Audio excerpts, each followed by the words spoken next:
मैं भावना एक साधारण सी महिला प्राइवेट स्कूल में पढ़ाने का काम करती थी। मेरी उम्र 25 साल हो चुकी थी और मेरी दुनिया मेरी माँ और 2 बहनों तक सीमित थी। घर में मैं सबसे बड़ी थी, लेकिन शायद मेरे बड़े होने का कोई खास मतलब नहीं था। मेरी तनख्वाह माँ के हाथों में जाती और उसने मेरी मेहनत से एक और प्रॉपर्टी खरीद ली थी। फिर भी जैसे जैसे वक्त बीता, मेरी जिम्मेदारियों में इजाफा हुआ, लेकिन मेरी जिंदगी वहीं ठहरी रही। मेरे काम से घर लौटने पर अक्सर ऐसा होता कि मेहमान आते और मैं चुपचाप अपने कमरे में चली जाती। एक दिन मैंने देखा मेरी छोटी बहन सजी धजी उन मेहमानों का इंतजार कर रही थी। मैं समझ गई कि वे मेरे लिए नहीं, उसे देखने आए थे। मेरी उम्मीदें चुपचाप ढह गईं। वक्त गुजरता रहा। मेरी उम्र 30 की हो गई, लेकिन माँ ने मेरी शादी की बात कभी नहीं उठाई, बल्कि उसने मेरी छोटी बहन की शादी करवा दी और मैं पीछे छूट गई। माँ की सगी बेटियों की शादी हो गई, पर मैं वहीं अटकी रही। समय और तेजी से गुजरा। अब मैं 35 साल की हो चुकी थी, लेकिन माँ अब भी मेरी शादी की बात नहीं करना चाहती थी। मुझे अब साफ साफ समझ में आ गया कि मेरी माँ मुझे केवल कमाई का जरिया मानती थी। उसकी नजर में मैं बस सोने का अंडा देने वाली मुर्गी थी। मैंने आखिरकार अपने शहर की नौकरी छोड़ दी और दूसरे शहर में नया जीवन शुरू करने का फैसला किया। वहां मैंने किराए पर एक घर लिया और एक प्राइवेट स्कूल में पढ़ाना शुरू किया। लेकिन किस्मत ने यहां भी साथ नहीं दिया। कुछ ही महीने में स्कूल बंद हो गया, क्योंकि शिक्षकों को समय पर वेतन नहीं मिलता था। मैं भी बाकी शिक्षकों की तरह इस्तीफा देकर घर लौट आई। अब मेरे पास ज्यादा पैसे नहीं बचे थे। इस नई परिस्थिति से जूझते हुए मैंने अपने घर में ही ट्यूशन शुरू करने का सोचा। दरवाजे पर ट्यूशन क्लासेस का बोर्ड लगते ही कुछ ही घंटों में पहले विद्यार्थी का आगमन हुआ। धीरे धीरे 5-6 बच्चे पढ़ने आने लगे और जिंदगी दोबारा पटरी पर आने लगी थी। फिर एक दिन एक 15 साल का लड़का अभिषेक मेरे पास पढ़ने आया। उसकी उम्र बाकी बच्चों से ज्यादा थी, इसलिए उसने अपना ट्यूशन का समय अलग करवा लिया। पहले पहले तो सब ठीक था, लेकिन कुछ दिनों बाद उसकी हरकतों ने मुझे हैरान कर दिया। अभिषेक ट्यूशन में आते ही अपनी गोद में बैग रखकर मुझे देखता रहता। एक दिन जब मैं बोर्ड से पीछे मुड़ी तो देखा उसकी नजर बोर्ड पर नहीं, मुझ पर थी। उसकी आंखों में कुछ अजीब सा था।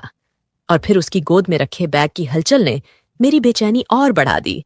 मेरे कदम खुद ब खुद उसकी तरफ बढ़े। मैंने उसका बैग हटाया और जो दृश्य मेरे सामने था उसने मेरे पैरों तले जमीन खिसका दी। 15 साल का वह लड़का मुझे देखकर वहीं बैठे बैठे अपनी हदें पार कर रहा था। उस पल मेरे भीतर गुस्सा, शर्मिंदगी और घिन का तूफान उमड़ पड़ा। लेकिन मैं जानती थी ये लड़ाई सिर्फ अभिषेक के खिलाफ नहीं थी। ये लड़ाई मेरे जीवन के हर उस पल के खिलाफ थी जिसने मुझे पीछे धकेलने की कोशिश की थी। उसकी माँ की गोद में उसका 6 महीने का बच्चा था और पास ही उसका बड़ा बेटा अभिषेक खड़ा था। वो महिला मेरे पास आई और अभिषेक का एडमिशन कराते हुए बोली, मैडम, आप मेरे बेटे को कम से कम 4 घंटे ट्यूशन दीजिए। घर पर ये बहुत परेशान करता है और पढ़ाई में भी दिलचस्पी नहीं लेता। आपके डर से शायद ये थोड़ी पढ़ाई कर ले। उसने आगे कहा, मैं आपको एक्स्ट्रा क्लासेस के लिए कुछ ज्यादा पैसे भी दूंगी। अतिरिक्त पैसे किसे नहीं चाहिए होते। वैसे भी मेरा खुद का कोई परिवार नहीं था और न ही मुझे किसी पति को जवाब देना पड़ता था। इसीलिए मैंने खुशी खुशी उसके बेटे को एक्स्ट्रा क्लास देने के लिए हाँ कर दी। अगले ही दिन से अभिषेक ट्यूशन आने लगा। मुझे जल्दी ही समझ में आ गया कि अभिषेक पढ़ाई में काफी होशियार है। बाकी बच्चों के जाने के बाद भी उसकी एक्स्ट्रा क्लास चलती रहती थी। ट्यूशन के दौरान अभिषेक बहुत सी अच्छी बातें करता था। उसके साथ समय कब बीत जाता मुझे पता ही नहीं चलता।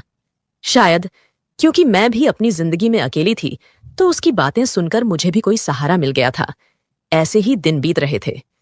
मैं जिस घर में रहती थी उसकी ऊपरी मंजिल का एक कमरा पहले से ही टूटा हुआ था।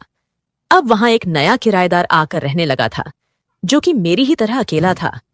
एक शाम की बात है, 6 बजे के करीब अभिषेक अपने घर जाने के लिए निकला ही था कि तभी वह नया किराएदार मुझे चाय के लिए बुलाने आया। उसकी बात सुनकर अभिषेक अचानक रुक गया और बोला, मैडम, मुझे मैथ्स के कुछ सवाल समझने हैं। ये कहते हुए वह मुझे क्लासरूम में ले आया। जैसे ही हम अंदर पहुंचे, मैंने उसे ब्लैक बोर्ड पर मैथ्स के सवाल समझाने शुरू कर दिए, लेकिन अभिषेक का ध्यान बिल्कुल भी मेरी पढ़ाई पर नहीं था। वो बस यूं ही मेरा समय बर्बाद कर रहा था, ये मुझे समझ में आ गया था। मैंने थोड़ी सख्ती से कहा, तू मेरा समय बर्बाद मत कर, तेरा ट्यूशन का समय खत्म हो गया है, अब घर जा। अभिषेक ने अचानक मेरे हाथ को पकड़ लिया और बोला, मैडम, आप बहुत अच्छी हैं। जब तक मैं वापस नहीं आता, अपना ख्याल रखना। मुझे उसकी इस बात पर कोई खास ध्यान नहीं गया, लेकिन जाते वक्त उसका इस तरह का व्यवहार मुझे थोड़ा अजीब जरूर लगा। अगले दिन अभिषेक ट्यूशन के समय नहीं आया। तभी आसमान में बादल घिराए और तेज बारिश होने लगी। मैंने ट्यूशन में आए बाकी बच्चों को जल्दी ही छुट्टी दे दी। थोड़ी ही देर बाद जब मैं दरवाजे पर खड़ी होकर बारिश का आनंद ले रही थी, तभी मैंने देखा कि अभिषेक पूरी तरह से भीगा हुआ मेरी ओर आ रहा है। उसे इस हालत में देखकर मैंने जल्दी से उसे अंदर बुलाया और रुमाल फेंकते हुए कहा, जल्दी अंदर आ जाओ। अभिषेक घर के अंदर आते ही मुझसे लिपट गया। उसकी इस अचानक हरकत से मैं हैरान रह गई। वो रो रहा था। मैंने उससे पूछा, क्या हुआ अभिषेक, क्यों रो रहे हो? उसने सुबकते हुए कहा, आज मम्मी ने मुझे मारा है, मैं अब घर वापस नहीं जाऊंगा। उसकी बातें सुनकर मेरा दिल पिघल गया। उस रात वो घर जाने को बिल्कुल तैयार नहीं था। मैंने उसे खाना खिलाया, लेकिन फिर भी वो घर जाने को राजी नहीं हुआ। उसकी माँ भी उसे देखने नहीं आई और जब मैंने फोन किया तो उसका नंबर भी नहीं मिला। आखिरकार मैंने उसे अपने घर में ही सुला लिया। वो रात मेरे लिए भी अजीब थी, लेकिन कहीं न कहीं मैंने महसूस किया कि अभिषेक भी शायद उसी तरह अकेलापन महसूस कर रहा था जैसे मैं करती थी। वह रात भी ऐसी ही थी जब अभिषेक मेरे कमरे में सोया हुआ था। अगले दिन सुबह सुबह दरवाजे पर दस्तक हुई।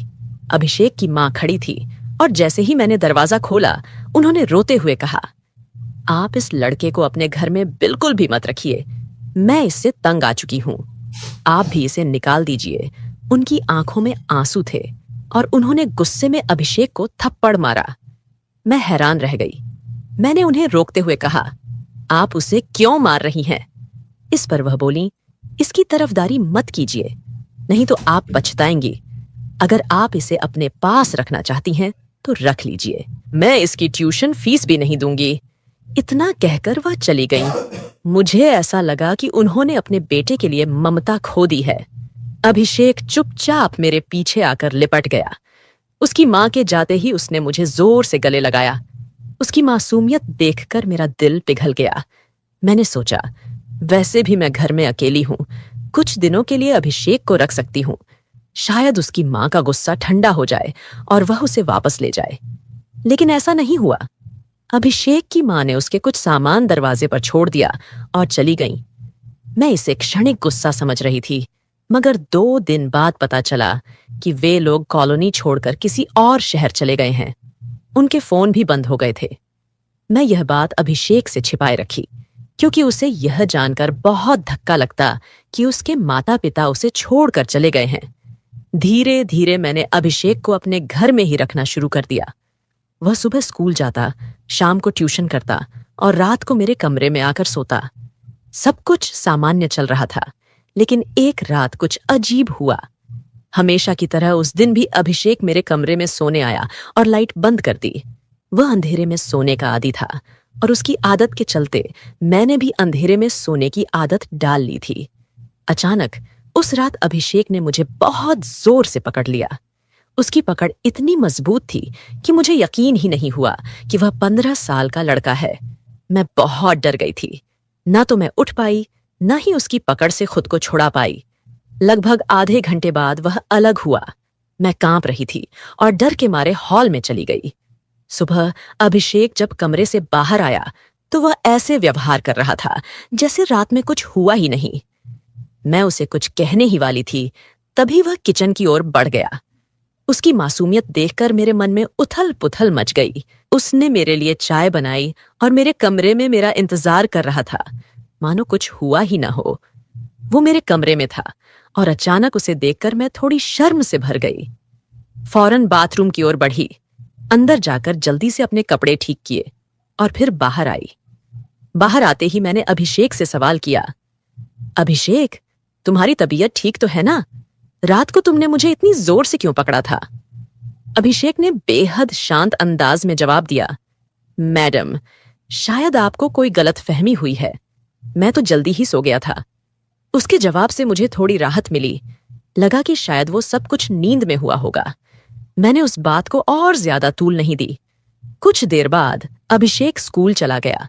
दोपहर को जब वो घर आया तो रोज की तरह ट्यूशन के लिए बैठ गया। अब मैं उसकी एक्स्ट्रा क्लास नहीं ले रही थी। उस दिन बाकी बच्चे चले गए, मगर अभिषेक काफी देर तक रुका रहा। मैं उसे बोर्ड पर गणित के कुछ सवाल समझा रही थी और मेरी नजर बोर्ड पर ही थी। अचानक जब पीछे मुड़कर देखा तो अभिषेक की हालत कुछ अजीब लगी। उसकी नजर पढ़ाई पर नहीं थी और वो अपनी गोद में बैग रखे किसी अजीब हरकत में लगा हुआ था। मैंने तुरंत तेज आवाज में कहा, अभिषेक।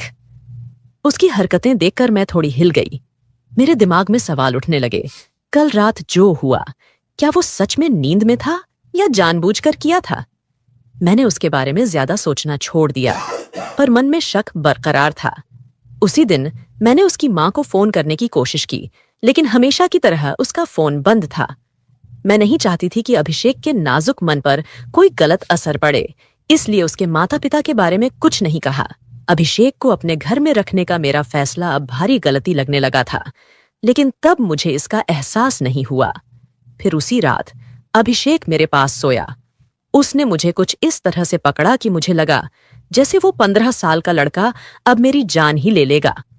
उसकी पकड़ इतनी जोरदार थी कि मैंने खुद को छुड़ाने की कोशिश की, मगर वो छोड़ने को तैयार नहीं था। अगले दिन जब मैंने अभिषेक से उसके इस व्यवहार के बारे में पूछा तो उसने कहा, मैडम, शायद आपने सपना देखा होगा। उसकी इस बात से मुझे ऐसा लगा कि वो 15 साल का लड़का एक 35 साल की औरत को झूठा साबित कर रहा था।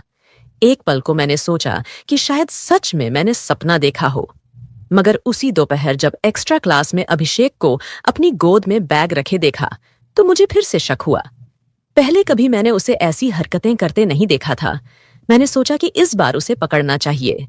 जैसे ही उसकी हलचल मुझे दिखी, मैंने झटके से बैग हटाया। तब मैंने देखा कि अभिषेक की मुट्ठियां कसकर बंधी हुई थीं और उसकी नजरों में कुछ अजीब सा भाव था। उसकी वो नजरें देखकर मेरे रोंगटे खड़े हो गए। उसी वक्त ऊपर की मंजिल पर रहने वाले किराएदार विजय घर आए थे। वो अक्सर जब भी कुछ नया लाते तो मुझे भी देने आते थे। उस दिन भी वो मार्केट से सब्जियां लाकर मेरे घर देने आए थे। विजय ने जब अभिषेक का व्यवहार देखा तो वो भी थोड़ा असमंजस में आ गए। उन्होंने मुझसे पूछा, अभिषेक ठीक है ना? मैंने अभिषेक की नजरों से बचाकर विजय को धीरे से सारा हाल बताया। अभिषेक के बारे में सुनते ही विजय को उस पर दया आई। वह सोचने लगा कि एक बच्चा जिसके मां बाप उसे छोड़ चुके हों, किस तरह से अकेलापन महसूस करता होगा। विजय ने अभिषेक से कहा, तू अपनी मैडम को परेशान करने की बजाय आज से मेरे साथ मेरे कमरे में रह जा। लेकिन अभिषेक के चेहरे पर गुस्सा साफ दिखाई दे रहा था। वह मेरे पीछे छिपते हुए विजय को घूरने लगा और बोला, मैं अपनी भावना मैडम को छोड़कर कहीं नहीं जाऊंगा और तुम भी आज के बाद मेरी मैडम के पास मत आना। यह अभिषेक का वही रूप था जिसे मैं समझ नहीं पा रही थी। उसकी ये अचानक की गई बदतमीजी ने मुझे चौंका दिया। मैंने उसे डांटते हुए कमरे में भेज दिया। विजय ने भी चुपचाप अपनी लाई हुई सब्जी मेरे पास रखी और वहां से चला गया। पर मुझे महसूस हुआ कि कुछ तो अजीब हो रहा है। रात को सोते वक्त अभिषेक अक्सर कुछ बड़बड़ाता, कभी शादी की बातें, कभी मेरे साथ भविष्य के सपने। पर ये बातें मुझे अजीब लगती। मैं जानती थी कि कुछ गड़बड़ है, लेकिन ये समझ नहीं पा रही थी कि आखिर ये सब क्यों हो रहा है। एक रात मैंने अभिषेक से कहा कि वह बाहर हॉल में जाकर सो जाए, पर उसने मेरी बात नहीं मानी। जिद करके वह मेरे कमरे में आया और आते ही कमरे की सारी लाइट्स बंद कर दी। कमरे में घुप अंधेरा हो गया और अभिषेक मेरे पास आकर लेट गया। आधी रात के करीब मुझे अचानक महसूस हुआ कि अभिषेक का बर्ताव फिर से अजीब हो रहा है। इस बार उसने धीरे धीरे मेरे शरीर पर हाथ फेरा और मुझे कस कर पकड़ लिया। मैं घबराई और जोर से चिल्लाने लगी। तभी विजय, जो हॉल में मेरी आवाज सुनने के इंतजार में था, दौड़ते हुए मेरे कमरे में आ गया। विजय को मैंने पहले ही अभिषेक के बदलते व्यवहार के बारे में बता दिया था और उसकी मदद के लिए बुलाया था। कमरे में आते ही उसने लाइट ऑन की। जब मेरी नजर अभिषेक पर पड़ी तो उसका चेहरा पूरी तरह बदल चुका था, गंभीर और खौफनाक। उसके हाव भाव देखकर मैं बुरी तरह डर गई थी। विजय ने किसी तरह अभिषेक से मुझे छुड़ाया, लेकिन अभिषेक बिस्तर पर ऐसे पड़ा था जैसे वह पूरी तरह से जड़ हो गया हो।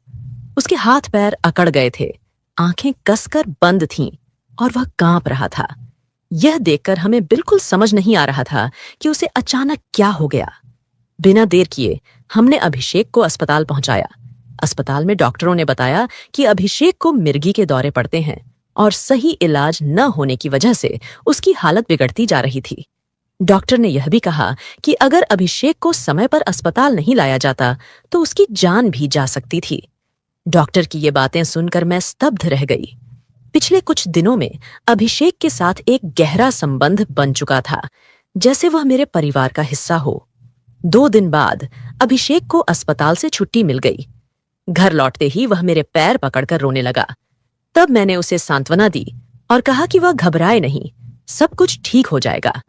जब मैंने अभिषेक से पूछा कि क्या उसके माता पिता का हाल चाल है, तो उसकी आंखों में एक अदृश्य दर्द था। मैडम, उसने धीरे से कहा, मेरे माता पिता इस शहर को छोड़ चुके हैं। जब माँ ने मुझे मार पीट कर घर से निकाला तो उसने कहा था कि मैं इस शहर से चली जाऊंगी। अभिषेक ने अपने अतीत का एक चौंकाने वाला रहस्य उजागर किया। जिस महिला को आप मेरी असली माँ समझती हैं, वह वास्तव में मेरी जन्म माँ नहीं है। मुझे अनाथालय से गोद लिया गया था जब मैं केवल 6 साल का था। उन लोगों की शादी को 7 साल हो चुके थे और उनके पास कोई संतान नहीं थी। कुछ साल बाद जब उन्हें अपना बच्चा हुआ तो माँ का मुझसे प्यार घटने लगा। उसकी आवाज में आंसू थे जब उसने कहा, जब मैंने ट्यूशन के लिए आना शुरू किया तब मैंने देखा कि आप मुझसे प्यार से बात करती थीं। उस दिन जब मेरी माँ ने मुझे घर से बाहर निकाला तो मैं आपके पास शरण लेने आया। आपने मुझे अपने घर में बिना किसी शर्त के रखा। विजय ने इस स्थिति को सुनकर कहा, अभिषेक, अगर तुम्हें कोई आपत्ति नहीं है तो मैं तुम्हें गोद लेना चाहता हूं। विजय और मैंने अपनी अपनी कहानियां साझा की। उसने बताया कि कैसे उसके समाज में उसके मेडिकल टेस्ट के कारण उसकी शादी नहीं हो पा रही थी। मैंने विजय को बताया कि मैंने अपनी शादी के बारे में कभी सोचा नहीं था, लेकिन उसकी अच्छाई ने मुझे अपनी सोच बदलने पर मजबूर कर दिया। हमने कानूनी रूप से अभिषेक को गोद लिया और हम तीनों एक नया परिवार बन गए। भगवान हमें किस रास्ते से जोड़ देगा, यह कहना मुश्किल है। मेरे अपने लोग मुझे छोड़ चुके थे, लेकिन विजय ने मुझे एक नया जीवन दिया और अभिषेक ने मुझे मातृत्व का अनुभव कराया। तो दोस्तों, यह थी आज की कहानी। क्या आपको यह पसंद आई? अपनी राय कमेंट बॉक्स में जरूर साझा करें। अगर आपको कहानी पसंद आई तो वीडियो को लाइक करें और हमारे चैनल को सब्सक्राइब करें। धन्यवाद।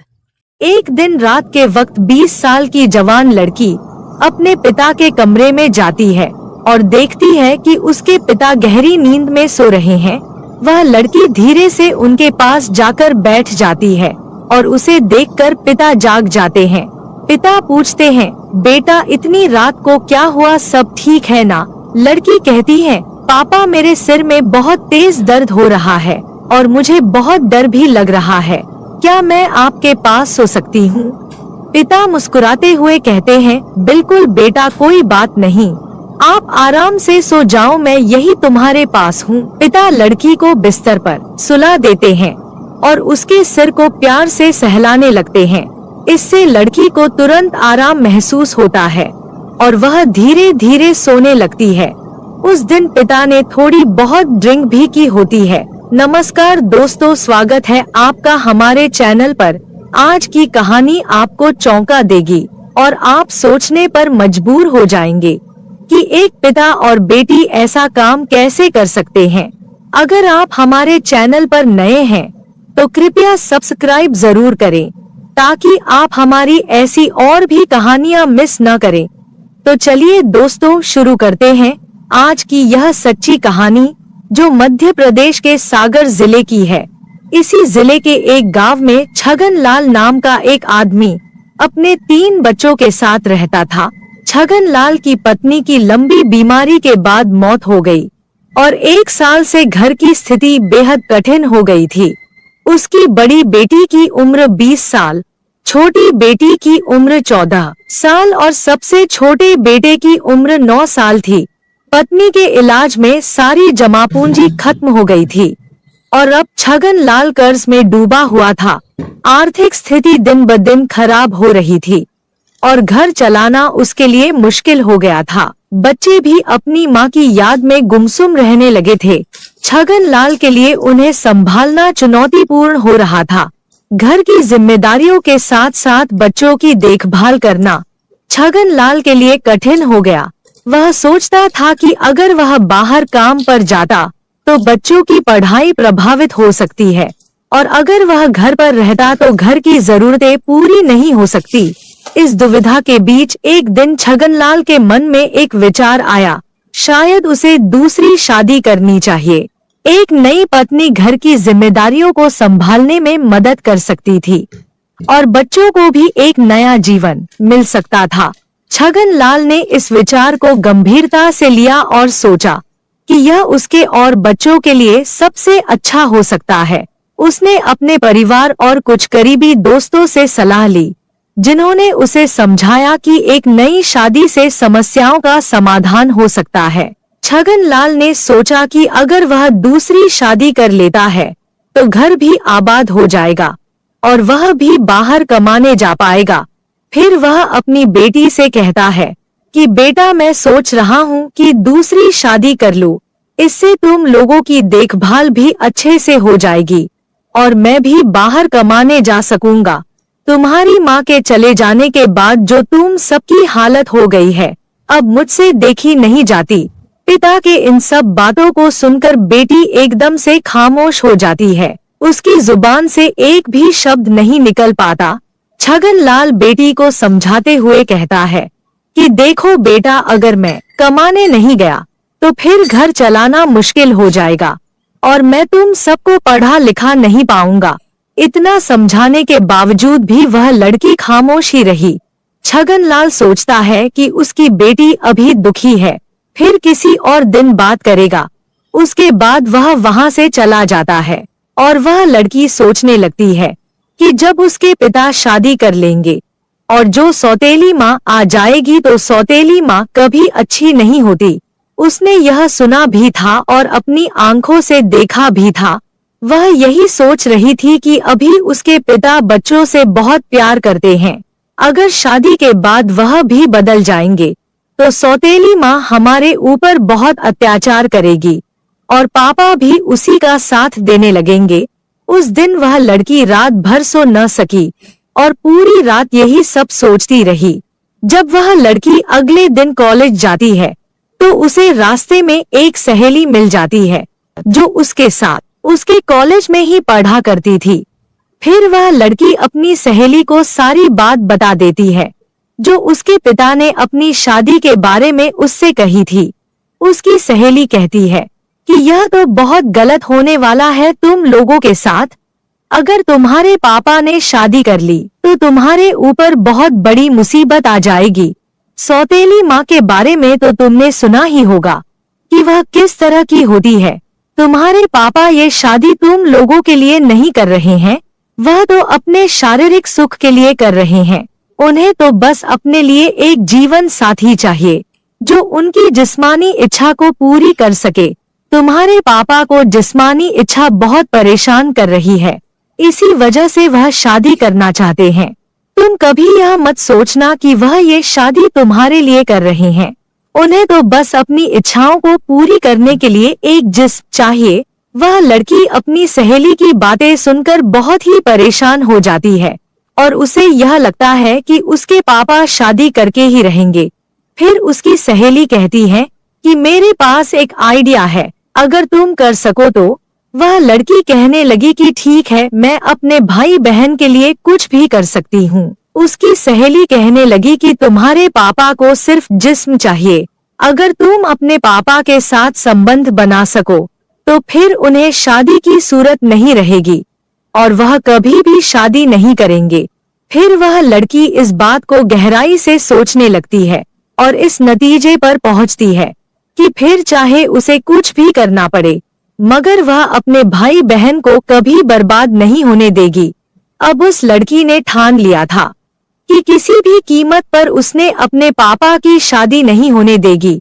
कॉलेज से आते आते उसको शाम हो गई थी, क्योंकि वह कॉलेज के बाद अपनी सहेली से काफी देर तक बातें कर रही थी। फिर वह घर आकर खाना बनाने लग जाती है और अपने भाई बहन को खाना खिलाकर उन्हें अपने अपने कमरे में सोने के लिए भेज देती है। उसके बाद वह लड़की खाना खाकर अपने पापा के बिस्तर में लेट जाती है। कुछ देर बाद उस लड़की का पिता आता है। जब वह देखता है कि उसकी बेटी उसके ही बिस्तर पर लेटी हुई है, तो फिर वह उससे पूछता है कि बेटी तुम्हें क्या हुआ है। तो लड़की कहने लगी कि पापा मेरे सिर में बहुत ज्यादा दर्द हो रहा है और मुझे डर भी लग रहा है, इसीलिए आज की रात मैं आपके साथ ही सोना चाहती हूँ। बेटी की बात सुनकर पिता कहता है कि कोई बात नहीं बेटा, तुम आराम से सो जाओ। थोड़ी देर बाद खाना खाने के लिए वो किचन की ओर चला जाता है और खाना खाने के बाद थोड़ी बहुत पी भी लेता है। उसके बाद वह अपने बिस्तर में आकर लेट जाता है। एक तरफ लड़की लेटी हुई थी और दूसरी तरफ उसके पिता थे, मगर उन दोनों के ऊपर अलग अलग कंबल थे। रात के 12 बज चुके थे, मगर उस लड़की की आंखों से नींद बिल्कुल ही गायब थी। उसके दिमाग में तो उसकी सहेली की बातें और सौतेली माँ की तस्वीरें घूम रही थी। जब लड़की ख्यालों की दुनिया से बाहर आई तो उसने देखा कि उसके पापा तो गहरी नींद में सो गए हैं। फिर वह लड़की डरने का नाटक करते हुए अपने पापा के कंबल में जाकर उनके करीब हो जाती है। थोड़ी देर बाद वह लड़की धीरे धीरे अपने पापा के और भी ज्यादा करीब होने लगती है। नशे के कारण उनका बाप भी मदहोश होने लगता है। जब तक उसे होश आया तब तक उसके अंदर का शैतान जाग चुका था, इसीलिए वह खुद को रोक न सका। उसके बाद वह दोनों अपने इस रिश्ते को भूलकर कई बार संबंध बना लेते हैं। अगली सुबह जब सोकर उठते हैं तो दोनों ही बहुत खुश थे। उन्हें किसी भी तरह की कोई शर्म या पछतावा नहीं था। उसके बाद तो यह सिलसिला आए दिन ही चलने लगा। अब तो वह लड़की भी इसकी आदी हो चुकी थी। जब भी उनका मन करता तो वह अपनी इच्छाओं को पूरी करते थे। इसी तरह दिन महीनों में बदलते चले गए और महीने बीत गए, पता ही नहीं चला। एक दिन उस लड़की की तबीयत खराब हो जाती है और उसे उल्टी और चक्कर आने लगते हैं। फिर वह लड़की चेक करवाने के लिए डॉक्टर के पास एक क्लिनिक पर जाती है। तब उसकी रिपोर्ट आई तो उसके पैरों के तले जमीन खिसक गई। डॉक्टर ने उसे बताया कि वह 2 महीने से प्रेग्नेंट है। उस लड़की के गांव के ही एक औरत उस क्लिनिक में साफ सफाई का काम किया करती थी। जब उस औरत को इस बात का पता चला तो फिर वह औरत पूरे गांव में ढिंढोरा पीट देती है। छगन लाल की कुंवारी लड़की मां बनने वाली है। धीरे धीरे यह खबर आग की तरह पूरे गांव में फैल जाती है। छगन लाल का अपनी ही बेटी के साथ नाजायज रिश्ता है। एक दिन उसकी सहेली उसके घर जाकर कहती है कि पूरे गांव में पता चल चुका है कि तुम प्रेग्नेंट हो। अपनी सहेली की यह बात सुनकर लड़की बहुत परेशान हो जाती है और उसे कुछ भी समझ नहीं आ रहा था कि अब वह क्या करे। वह सोच रही थी कि अब तो उसके पिता की बहुत बदनामी हो जाएगी और वह भी किसी को मुंह दिखाने लायक नहीं रहेगी। एक दिन शाम के वक्त वह लड़की मार्केट से कुछ सामान लेने चली जाती है तो रास्ते में उसे मोहल्ले के कुछ लड़के छेड़ने लग जाते हैं। अश्लील बातें करके उसको परेशान करने लगते हैं और उसका बहुत ही मजाक उड़ाते हैं। वह लड़की बहुत शर्मिंदा हो जाती है और सामान खरीद कर घर वापस आ जाती है। घर आ जाने के बाद वह लड़की रात का खाना बनाने लगती है। भाई बहन और अपने पिता को खाना खिलाकर अपने रूम में चली जाती है। उसके दिमाग में सिर्फ एक ही बात चल रही थी कि उसकी और उसके पिता की बहुत बदनामी हो रही थी। अवसर उठाकर कभी भी नहीं जी पाएगी। यही सब सोचते हुए रात के करीब समय एक 25 का था वो कदम उठाती है और रस्सी लेकर जंगल की ओर चली जाती है। जंगल में पहुंचकर वह अपने आप को फंदे से लटका लेती है और उसी गांव का एक आदमी जंगल की ओर जाता है तो वहां का मंजर देखकर उसके होश उड़ जाते हैं। जब पास जाकर देखता है तो कदम सन्न रह जाता है, क्योंकि वह लड़की उसी के गांव के में रहने वाले छगन लाल की बेटी थी। फिर वह आदमी इस खबर को पूरे गांव में फैला देता है। यह खबर उस लड़की के पिता को भी बताई जाती है। उस लड़की के पिता और गांव के सभी लोग जंगल की ओर चले जाते हैं और उन्हीं में से कोई पुलिस को भी फोन कर देता है।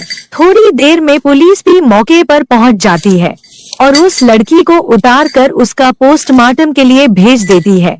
जब पुलिस पूछताछ करना शुरू कर देती है तो पूछताछ के दौरान लोगों ने बताया कि यह लड़की पेट से थी, इसीलिए ही इसने आत्महत्या की है। एक आदमी ने तो यह भी बताया कि इस लड़की का अपने ही पिता के साथ नाजायज रिश्ता था और जो इस लड़की के पेट में बच्चा है वह भी इसी के बाप का है। लोग तरह तरह की बातें कर रहे थे और यह भी कह रहे थे कि भगवान ऐसे बाप किसी बेटी को भी न दे। पुलिस फिर छगन लाल को पकड़कर थाने ले जाती है और पोस्टमार्टम रिपोर्ट के आने का इंतजार करती है। इसी दौरान उस लड़की की सहेली को भी बुलाया जाता है और डर के मारे सारी बात वह लड़की बता देती है। तब तक पोस्टमार्टम रिपोर्ट भी आ जाती है और रिपोर्ट में साफ साफ लिखा हुआ था कि वह लड़की 2 महीने की प्रेग्नेंट थी। अब पुलिस छगन लाल से पूछताछ करना शुरू कर देती है। उसने इस बात को जल्द ही कबूल कर लिया कि उसने अपनी ही बेटी के साथ पिछले 5-6 महीनों से नाजायज संबंध थे। उसके बाद छगन लाल को अरेस्ट करके उसे कोर्ट में पेश किया जाता है और उसे 2 साल की सजा सुनाकर जेल में डाल देते हैं। दोस्तों कहते हैं कि बाप और बेटी को भी ज्यादा देर तक एकांत में नहीं रहना चाहिए, नहीं तो मन में गंदे विचार आ जाते हैं। अगर गंदे विचारों ने किसी के मन में एक बार घर बना लिया तो फिर उसे भगवान भी नहीं बचा सकते।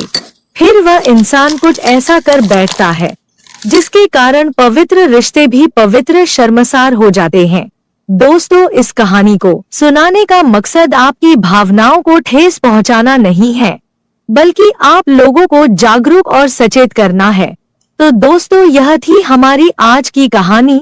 कैसी लगी हमें कमेंट करके जरूर बताएं और यह भी बताएं कि आपको किसकी गलती लगती है, पिता की, बेटी की या फिर उसकी सहेली की जिसने उस लड़की को यह गंदा मशवरा दिया था। अगर कहानी अच्छी लगी हो तो चैनल को सब्सक्राइब और वीडियो लाइक जरूर कीजिएगा।